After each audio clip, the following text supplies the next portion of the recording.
What has it meant for you to step into this journey of entrepreneurship? When you work for yourself and you're proud about what you built, you take care of it a little differently than something that is just kind of like something you have to do. America has always been associated with making it, but is this opportunity accessible to all? Atlanta was built to include everyone, but so many people are still being left behind. I'm Scott Shigeoka, GoDaddy's entrepreneur in residence, and I'm on a journey across the country meeting the people who are building it. I want to break that stereotype. I want to see this through for the sake of my family.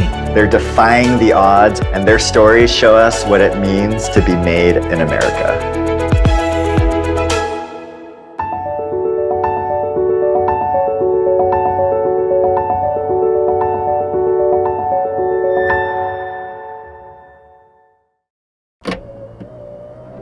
Our children had the vision first. All right, team, ready to deliver? Y'all ready? Started out challenging our children to come up with something creative for the summer. They said, can we start a business? I said, well, what do you want to sell? I said, well, can we sell the popsicles we're already making for the family? And they sold 85 popsicles in 45 minutes at their first event. Thursdays is our delivery day. We deliver in the city of Atlanta and Decatur. Thank you. High five. High five. Pull the stick from the bottom before it falls off. All right, thank you. Thank you guys so much. We just dancing over Zoom, we're just doing our thing, Hey Scott, how are you? I'm good. It's been a minute, right? But I'm glad we can connect even in this COVID-19 reality. My name is Amber Khan Robinson. I am Keyway Lubna Robinson, MOKIPOPS. That is my children's all-natural vegan popsicle business. And tell me about your kids. What are they like? And when did they get started with MOKIPOPS? Noor Jahan, she's our media ninja. She's the one that takes charge of putting out e-blasts and saying this person has 1.2 million followers and getting people attracted to MOKIPOPS. I post, I update our pop-ups, I answer people's questions, and I just reach out to our followers. They're like, oh, that was you that I was talking to or something, like the whole time. So they have no idea that they're talking to a 12-year-old? No, it's a secret. Kadar, since he was young, he was always good with numbers. He is our financial genius. He's the one that looks at the books and thinks about are we spending too much on some products to make our popsicles the price point they are, which is pretty exciting. My sister here is a big spender, and I just save a lot. I don't like getting a lot of things. And then Aya, she is our special gem because she was the one that really initiated the flavors. She would basically throw ideas out and we would say, let's try to create what she's doing. We have 34 different flavors in all. Basil lemonade and strawberry lemonade and mango cream. What is it like to run a business with your kids? Because I think that's something that not a lot of folks have experience doing. What's the experience like, and also what's hard about it? Let's keep it real. Oh, keeping it real? When you're in the building process, which we are in, we're touching everything and we're doing everything. So sometimes we end up burning the candle at both ends to make things work. We have to get up early in the morning before the children to do some prepping. And then we gotta have free time with them so they can enjoy themselves as children. It can become challenging because we don't want to burn them out. We want them to be excited about the business and feel that they're not missing out. The thing is that all my children start to really appreciate the sacrifice and the benefit that comes from that sacrifice. They feel good when they walk into a room and people already know them for good things, not just for being children in the room, but like, hey, you guys are business owners. We're looking forward to work with you. Their eyes light up, and that does something for Amber and I both. It really does. When it comes to equity, especially racial equity in this country, being able to teach young children of color about money really early on will start to heal some of the generational wealth gaps that we have. Being able to understand why wealth doesn't transfer between generations in certain communities. Historically, a lot of African American families don't know much about financing and credit and so forth. When I had graduated college, I realized that my credit was messed up.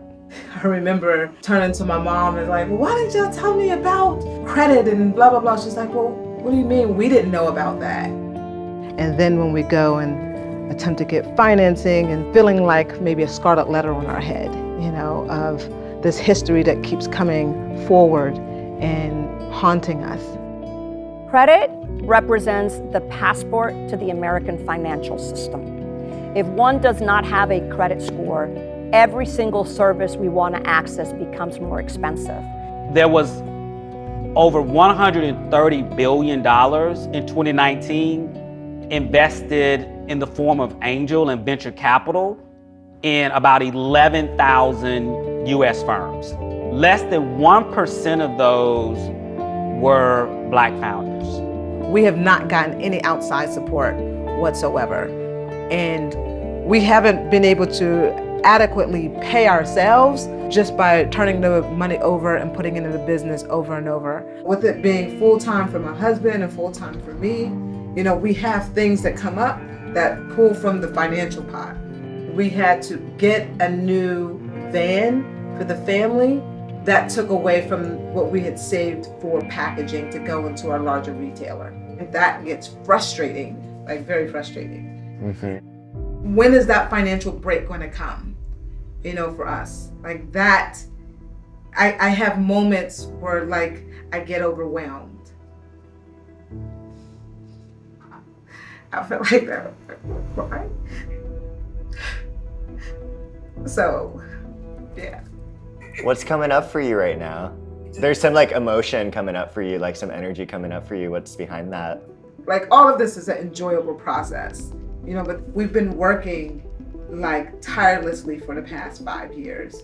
I want to know that there's some relief that's in the near future. And I've been coaching myself silently by looking at great entrepreneurial women, and I'm like, well, what is it that they have that allows them to be where they are? And a lot of it means that they have help, addition to their spouses. Thank you for calling out that the successful people in life that we see have so much help and so much support around them. I think there's this interesting narrative that says like, you have to be everything. You have to be the really great mom. You have to be the really great business person, and you have to do it all and not take time for yourself ever, But it shouldn't be that way. The radical act of self-care is actually really valuable and important for your relationships and for your work.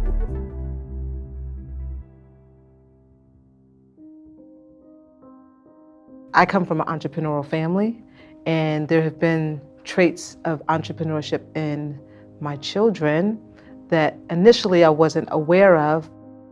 Who is that? This is my grandmother and grandfather.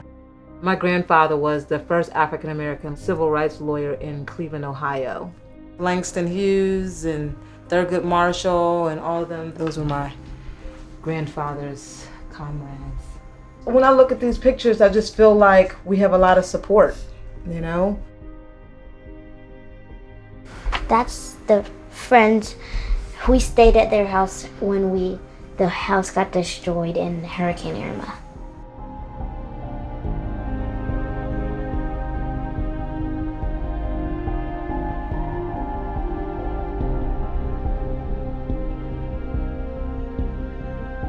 The power goes off, and we all congregate as a family in my children's room, and we all huddle and like say this prayer together. And we're like, oh God, please keep us safe in the process. We get all of our popsicles and we start driving through the neighborhood and giving them out to neighbors.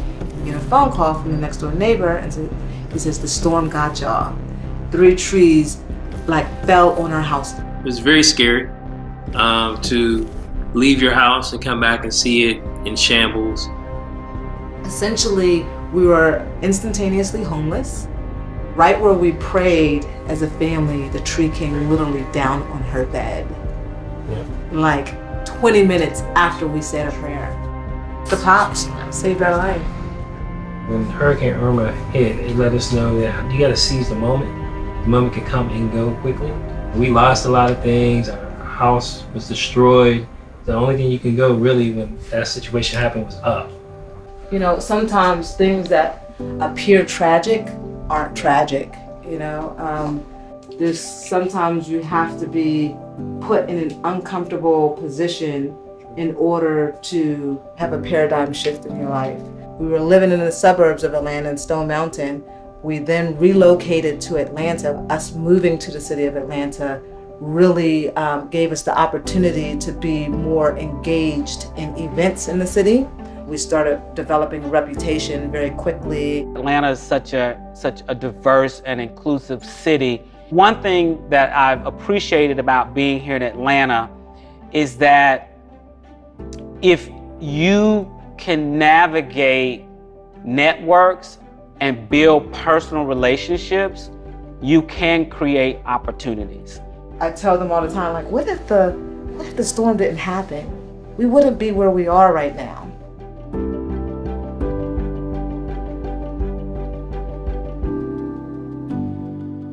When COVID hit, 100% of our events were just canceled. Like everything was just wiped off the board. We thought that we were going to get certain funding so that we can upgrade our equipment and get new supplies. And then with the COVID happening, it all literally disappeared in thin air. How do we shift? How do we pivot? If our product is primarily a person-to-person product, how can this product now become an online product? Hey, Amber and Kiway, it's been so long since we last saw each other. So how has business been post-COVID? We decided to offer porch deliveries, and so our customers order online. So I think it'd be a great idea if we got your Instagram account linked to your website so those static pictures turn into the live feed. It's just letting your customers know what you guys are up to, which is so important, especially during COVID. Thank you, Courtney. You can go to any social media platform, Twitter, Instagram, YouTube, at MOKIPOPS. That's it, MOKIPOPS. And yeah, subscribe below.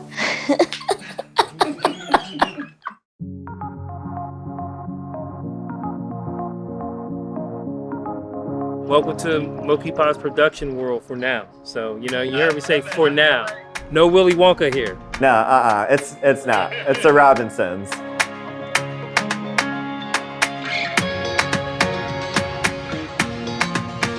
So you've been traditionally selling MOKIPOPS at events all around Atlanta, and now you got your eyes set on getting up on shelves in different retail shops. Why are you moving in that direction? My son challenged us a couple years ago saying, hey, it's great that we're going to events and people are starting to know us, but how can we make money while we're asleep? So that just says, hey, that's retail. That's a retail question. That's wild. That is just, that I have so much hope and optimism and faith in the next generation. I'm just like, are you asking those kinds of questions? Do you have that kind of insight at 8? I'm just like, wow, that's wild. That's beautiful. One of the key things that we have to do to get our products on the shelves is to, first of all, have something that looks presentable. Right now our packaging is, we have the wrappers and we have stickers to go on the wrappers. We're trying to blend the two, so we're trying to have branded wrappers. We're still like in a shared kitchen space, which we're kind of busting at the seams. So we can't produce much more than we can right now. We're limited into what we can do. We're about to do an event with Foodwell Alliance where they bought the popsicles back in January. When COVID hit, it was like, well, we have popsicles sitting on the table. We still want to honor, the order.